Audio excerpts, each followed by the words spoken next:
Hi, everybody. My name is Matthew Murawski, and I want to welcome you back to the Director's Commentary series.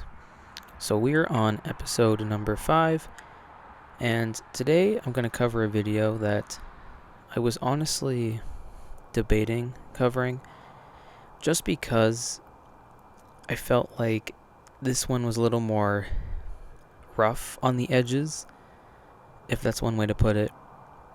In simpler terms, it wasn't my favorite video of mine. But I thought, screw it, let's just cover it anyway, because I do think this was still an interesting location. Now, I could go and explain it to you a bit about the history, but here's the fun thing. I already put that in the video, so I actually don't have to go do that.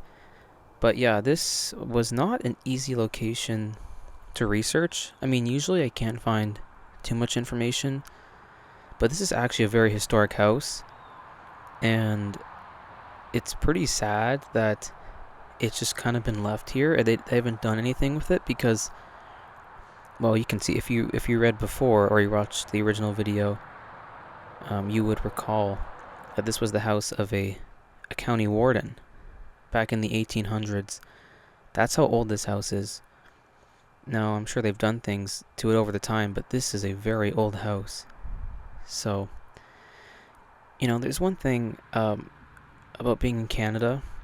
Well, I can't speak of every part of Canada, but I can speak of my area of it, is that we are really bad at preserving our history. This really should be an historic site, but there's nothing. It's just rotting away.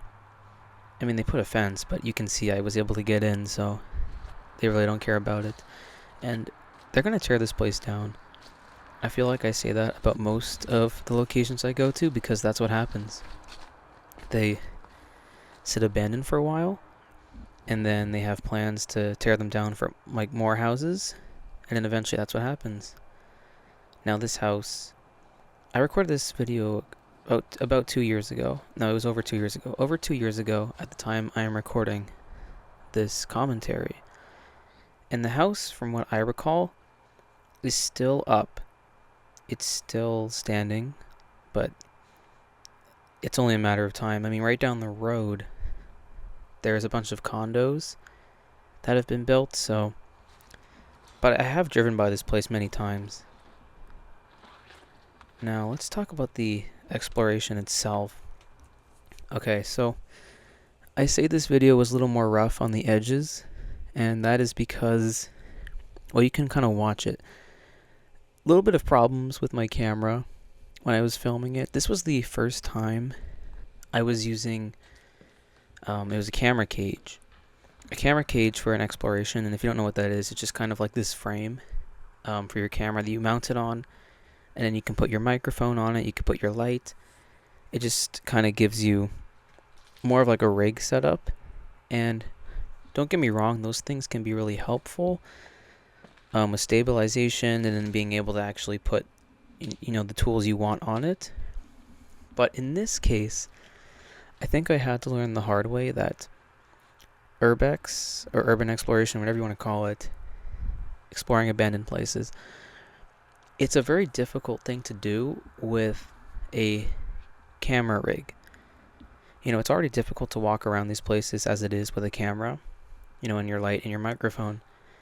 But using a bigger setup, that makes it so challenging. And oh gosh, the thing I forgot to mention, I had a monitor on top of it.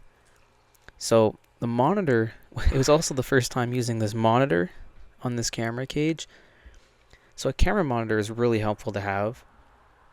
But again, in this type of situation, when you're in an uncontrolled environment and you're alone and you're trying to focus, on not falling through the floor, as you can see right here with the collapsed floor.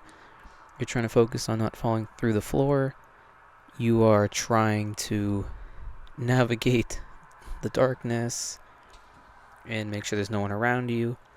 You're doing all this stuff, and that makes it so hard to have a camera rig and like the monitor and the camera cage and all this stuff, because it's a big setup, right? And this wasn't exactly a spacious place. especially when I actually had to get in. Like, I had to duck underneath part of the fence.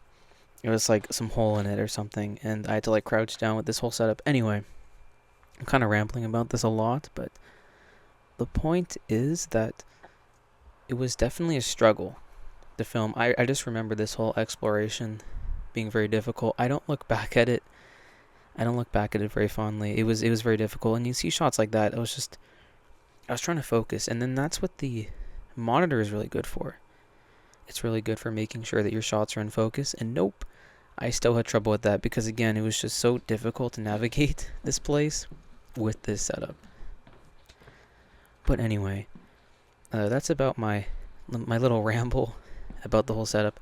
Point is, I didn't go back to using that again. I never used the monitor again on an exploration, and I don't really intend to. I'm quite happy with just using the camera setup, and I have a little light and mic mount, but you want to travel light. If you're doing this sort of thing, you don't really want to travel with a whole rig because it does make the process a little bit more difficult, but everyone's different. Me personally, I like to travel light. I like to keep it simple. And this was a video filmed with a DSLR camera. But I have filmed a lot of videos with a GoPro, which is a very simple setup. Obviously, because it's tiny and you can put it on a little stick. But yeah, I was going to say, I hoped you could see me in the mirror there, but I don't think you really saw it. I do remember that this house didn't have much to offer inside of it in terms of furniture or any sort of old items, which you can see in the footage. It's funny because the kitchen is one of the only places that actually seems to have like anything like that, and the floor was totally caved in. So I definitely have to watch my footing in this place. I always try to walk along. You'll see me. I walk along the walls. I don't really walk in the center of rooms too often, and that's just because structurally the floors are stronger when they're closer to the walls, versus the middle of the room. So there's a little tip for you if you're ever doing this stuff. Try to walk along the walls. Don't do it right in the center of the room, because that's where you'd be most likely to fall through the floor. But hopefully, you're not in a place where that's too much of a concern. I do wonder how stuff like that gets in here. Like, who had a rollerblade in this building? And it's funny because whenever you see something like a rollerblade, well, usually you don't see a rollerblade. But if you see a shoe, there's usually only just one. There's always one shoe left behind, but you never see the other one. This right here was the basement. I know it would have been very tempting to go down there because the shots would have been really creepy. Now, a lot of these old farmhouses, I've been in a lot of farmhouses, and it's kind of 50-50, I would say. Like, I'm usually very iffy if I actually want to go down the stairs or not. There's been a lot of videos where I have filmed the main floor of the house, I have filmed the upstairs of the house, but I have chosen not to go down into the basement. And that's not just because I'm scared of the basement. I mean, definitely the creepiest part. It's really just because the stairs are the least sturdy there in the house. You can actually see, okay, there's the monitor. You can see it a little bit. Anyway, the stairs, they don't have the same support as, say, the upstairs do. So they're usually just wood. It's like a wood panel, and I don't really trust that, especially in a house this old. But, the ones upstairs are a little bit better. Plus, if you fall in the basement, that's a very bad place to fall. Not that there's a good place to fall. I'll say that. It's too bad that there has been so many taggers in this house. Okay, look at this bathroom. Oh my goodness. Yeah, this house, I said it didn't have much to offer in terms of like furniture and old stuff. But my goodness, there was so much old wallpaper. But this was insane because this is actually covering the sink. I mean, they didn't leave any part of that room untouched. But all of the wallpaper in this house looks really old. I can't really put a date to it, but you can definitely tell it's been there for a long time. up here there's another room that has more wallpaper as well. You can see this wasn't exactly the most, how do I put it, safe place to walk up the stairs. You know, the railings are pretty gone on the stairs. This place really was falling apart. I do remember. I mean, it's pretty obvious to see, but I just remember walking through it, and it was a little bit sketchy. There was an attic up there. You know, the one advantage of having a GoPro, well, actually, there's many advantages, but a great advantage is that you can use the selfie stick, and then you can actually extend it. And if there's an attic or anything up high that you can't climb to or you can't reach with your camera, you can just point it up essentially.